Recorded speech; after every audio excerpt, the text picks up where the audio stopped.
271, we need to get the correct binary pixel out of one of these subtiles of the for set. Let's go over the logic for that. First of all, in the top level constant macros, we need some lookup tables that takes the number of discrete units in a given size tile and divides it by 20. So D20 for division by 20 of these different tile sizes. You notice that we did divide by 4 times 5, not 20, because we're going to use these 20ths to get discrete fifths. Why are we doing that? Well, if you look at this, we have a 4x4 grid of 5x5 tiny little bitmaps. Therefore, we actually need to divide by 20 and overlay a 20x20 grid over this, and then figure out which fifth we're in from there.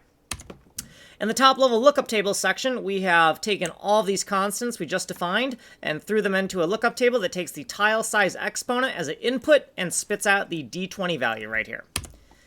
In the ArtGirl Use section, we've added this new feature for use ring rendering. And we're going to use ring rendering eventually to apply a bulge to the tile that we're rendering to give it a 3D effect. So we'll take this and we'll distribute the binary pixels in a weighted way to create a 3D effect. We'll do that in a later video. So in the shader lookup tables, we have recreated this lookup table here, which we've already gone over, but that's the GPU side version.